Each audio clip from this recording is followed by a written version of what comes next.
Hello and welcome back to Data Analysis and Visualization. I'm Jovita Christie, and in this video we are going to talk about time series, which is another important tool to um, perform data analysis and visualization. So let's begin.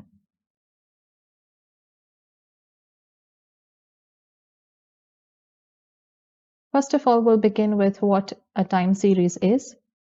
So a time series is just a collection of data on attribute values over time. So it could be just data, number of sales per day or something, and that data you're just plotting, and that could be a time series. Time series analysis is performed in order to predict future instances of the measure based on the past observational data. So it is basically plotted and recorded in order to know how things will happen in the future. So by seeing past observational data, you'll be able to make predictions about the future, and that's why time series analysis is needed. And if you want to forecast or predict future values of the data in your data set, you can use time series techniques.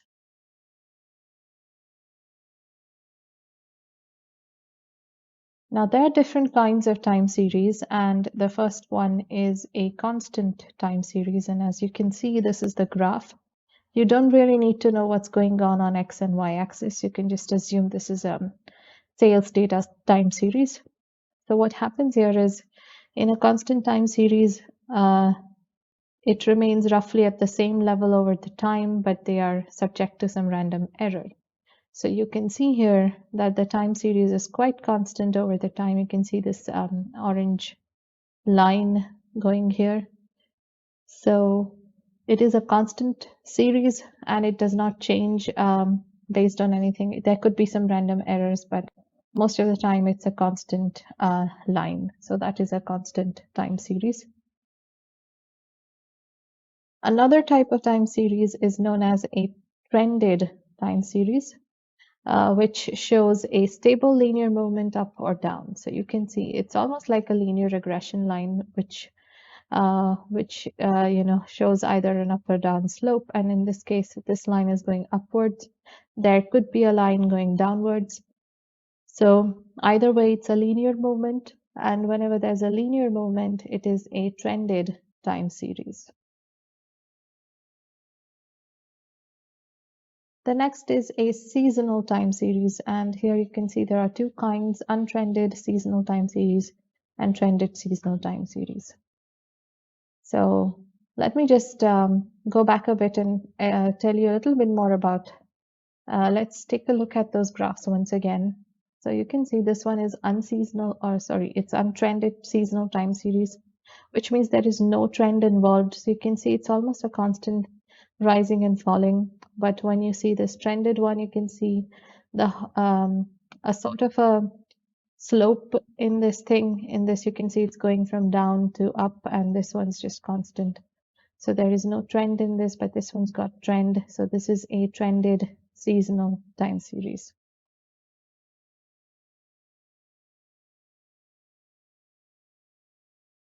Now, whether constant or trended, time series may also sometimes exhibit seasonality, predictable cyclical and fluctuations that reoccur seasonally throughout a year. So this is seasonality comes obviously from seasons, like we have winter and summer and monsoon.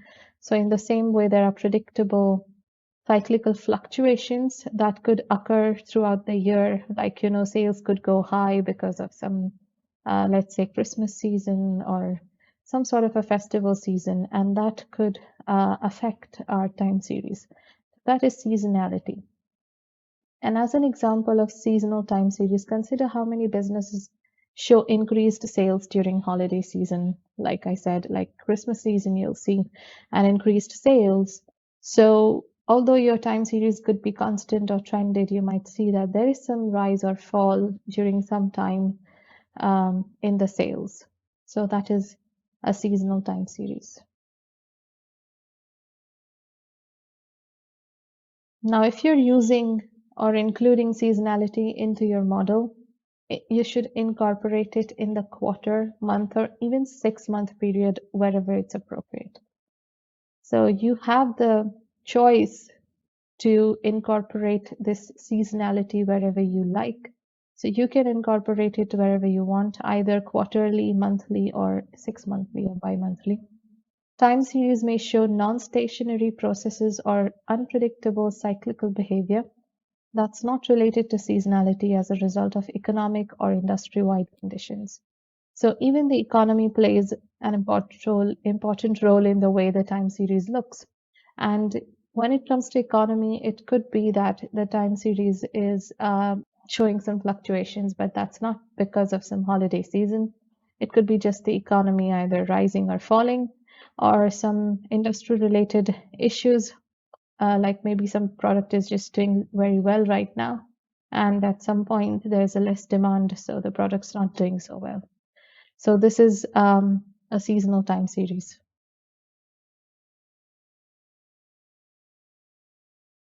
Now, since it's not predictable, non-stationary processes cannot be forecasted. You must transform non-stationary data to stationary data before moving forward with an evaluation. So like I said, sometimes there could be fluctuations that are not usual fluctuations, and that's why when the processes are non-stationary, you cannot perform forecasting. So if you want to perform forecasting, if you want to perform an evaluation, then before moving forward, you have to transform your non-stationary data into a stationary data um, to perform further evaluation.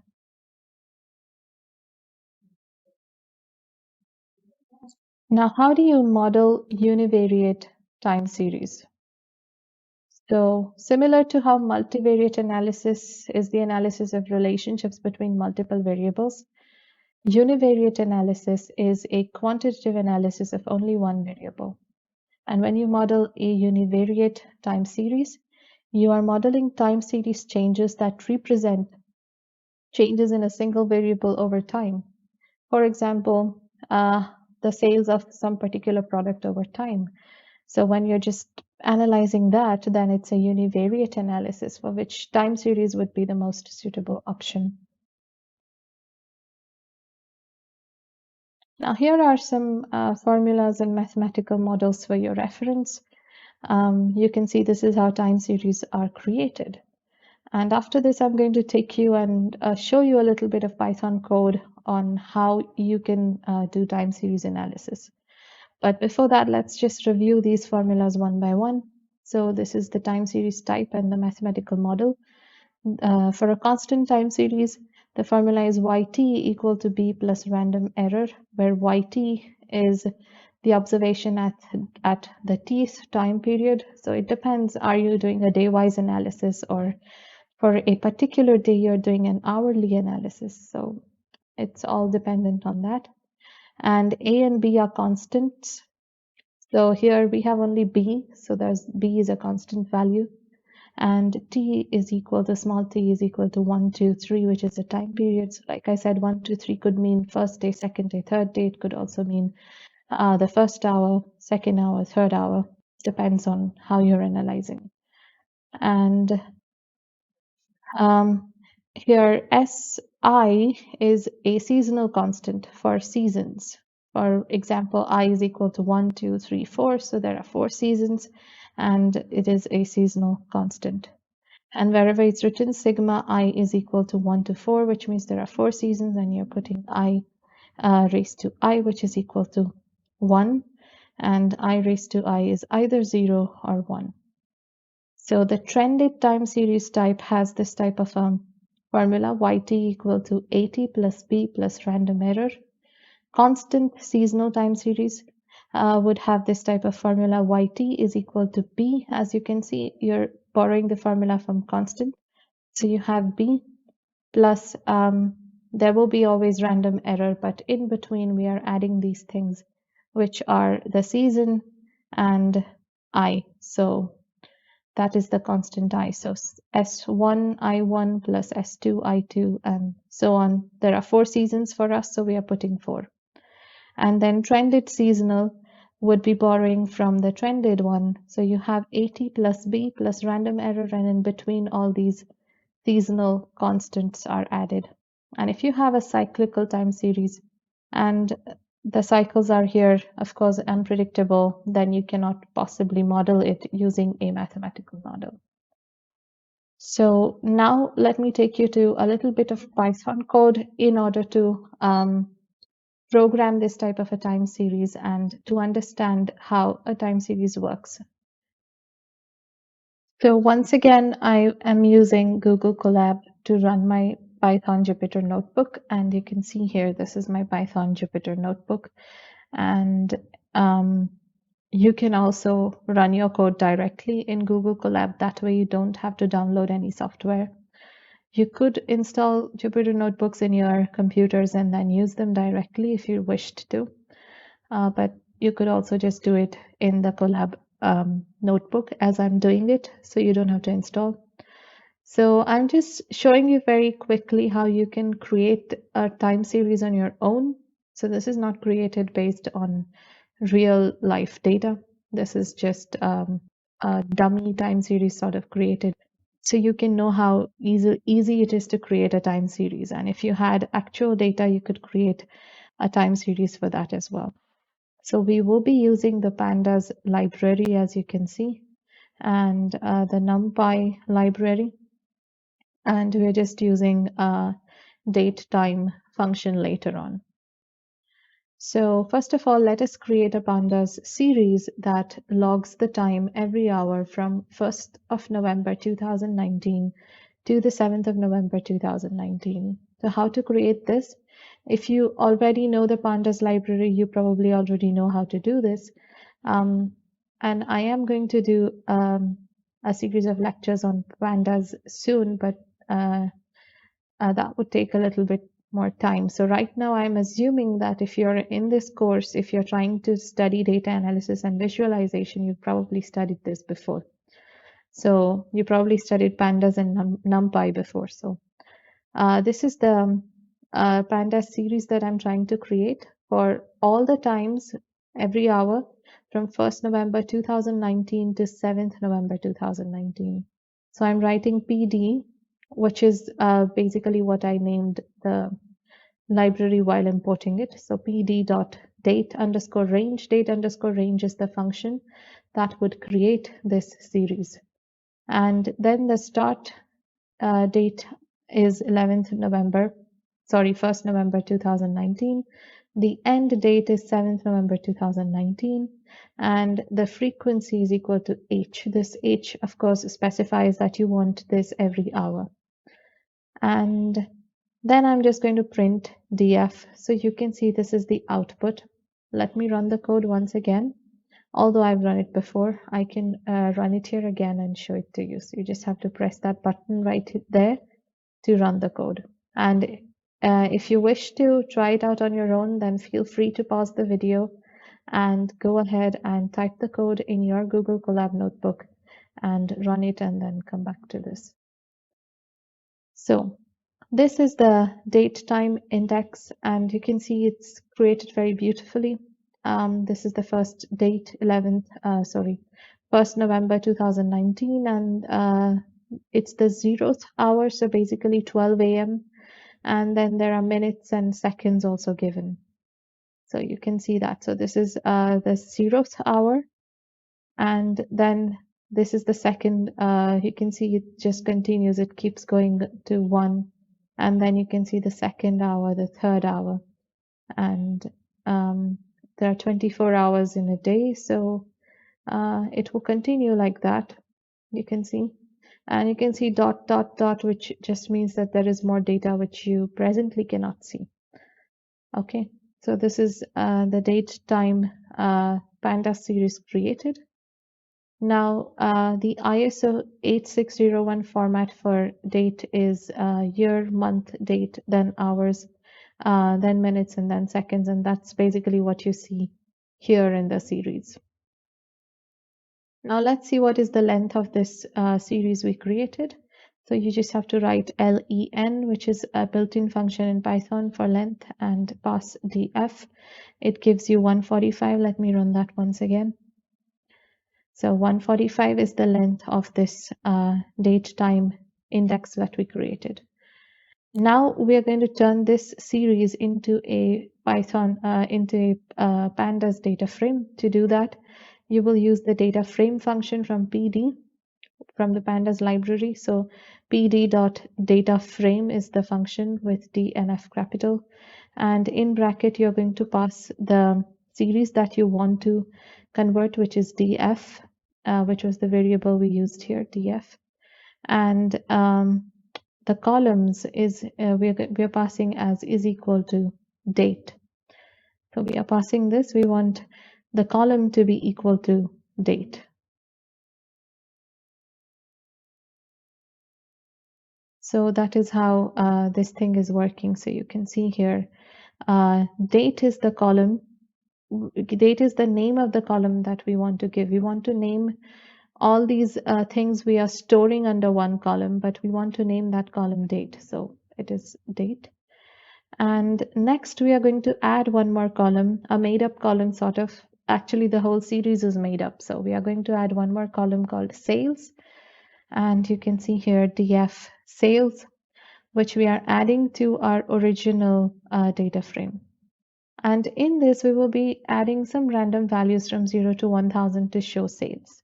So you're going to use the numpy random function. So it is np.random.randint.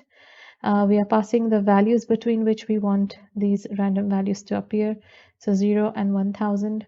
And what is the size that it has to fill? It has to fill this 145 length. For every one, for all entries in 145 length series, we want some random sales value. So we are using len df. Once that is ready, we are just going to do df.head, and that would essentially print this this whole series. You can see df.head will print these first 5 rows of your data frame. And you can see now there's a random value of sales attached to it. Now let's see how you can select values from this data frame.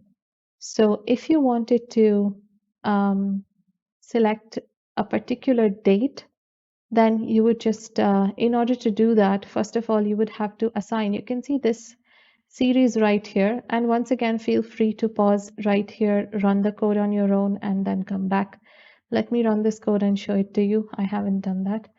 So yeah, this is, you can see the sales different now. Earlier it was some 591 value because it's random, so you can get different values now. So this is the sales value right now. And here, the data frame is indexed by these indices 0, 1, 2, 3, 4. But it could be also indexed by using just the date. And to do that, you just have to write this thing over here that is df equal to df.set_index date. So this is the function that will set date as the index, not 0, 1, 2, 3, 4, and so on. So now when you print this data frame, you can see that this index of 0, 1, 2, 3, 4 is gone, and now you can see date as it is, as well as sales. So now when you want to refer to a particular row, you're going to use the date column directly as an index value. So it's more like a dictionary now. Let's run this. So you can see it's running perfectly fine. All the sales are the same as we received in the previous one. So feel free, once again, you could pause here, try to implement, and come back to the video. Now the next next thing we are going to see is how to index specific dates. So first of all, this is the function which we are going to use, which is .loc. Now selecting using date and getting exact value for a cell. So for example, I want to get 1st November 2019. I want to know the sales for this particular hour, the 3rd hour. How do I do that? I just have to write df.loc, and in the box brackets, I will specify the date, the time, and the exact column that I want, which is sales column. So Here I'm getting 850 because this was the one that I ran previously, but now I would be getting a different value. So you can see now I'm getting 938, and if we go back to our series, you can see the third hour was indeed 938. So you can get 938 here. Now let us see how you can use date to return the row corresponding to that date. So if you use df.lock and you want to get this entire row, then you'll just omit sales, which you wrote previously. You'll just write this thing without sales, and you can see it returns to me the entire row as sales 850 and also gives me the name and the data type. So let's run it, and I should be getting sales 938, which is the case here. Now, how to select an entire day? I don't just want one date at a particular hour. I want an entire day. So I'm going to do df.lock, and you are free to use date directly without specifying the time. So I'm just specifying the date 1st November 2019, and you can see the result right here. So this is the result of that. Feel free to pause, do it on your own. So this is the result. What it shows is all the hours from 0th hour to the 23rd or 24th hour of 1st November 2019 and all the sales. You can see it goes up to 23 because after that, the 0th hour will be of the next day. So everything associated with the 1st of November 2019, all the sales are available. So it is very easy to do this by just writing df.lock and specifying the index as the date for which you want the sales data. Let's run this as well. And you can see this also runs perfectly fine, and you could also try it on your own. You could also select dates by specifying a range. If you wanted to find out sales between a particular range, then you could do that by just doing df.lock and specify the starting date and the ending date between which you want the sales for. So my starting date is 1st November 2019, ending is 2nd November 2019, and what you see here are the sales between that time. So starting from the 0th hour of 1st November 2019, I will get all the values up to 2nd November 2019, 23rd hour. You can see it is 8:41 right here. And let me run this as well. Okay, so these are the updated values because we are using random values. So these are the updated sales values. You can try it for yourself. Now you can also do something called resampling for this type of a time series. Like you could apply functions like mean, sum, count, min, max, which are all statistical functions available with pandas. So you could do that directly. Now there are two things here. One is called downsampling, another is called upsampling. So downsampling is to reduce the date time rows to longer frequencies. You want to reduce the number of rows. Upsampling is increasing the date time rows to shorter frequency. Let's see what that means. So first of all, let's say I want to get average of each day per hour. Okay, I want to get the average of each day per hour. Then in that case, I need to do this. I have to do df.resample, and then this D here stands for day. So D stands for day, and then I'm just doing dot mean, and it gives me the average for that particular hour. Let's run this. And you can see this is the average for that particular day. So on this day, 1st November 2019, the average sales for any hour would be 3397.125. So that's how this thing works.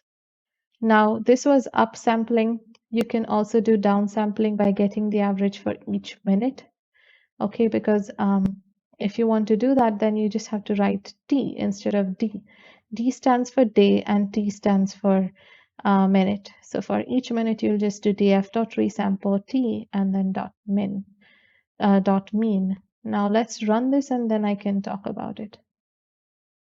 So you can see there is value here, and other than that, I'm just getting this NAN, and here you have 211. So the reason for this is we have an hourly basis data.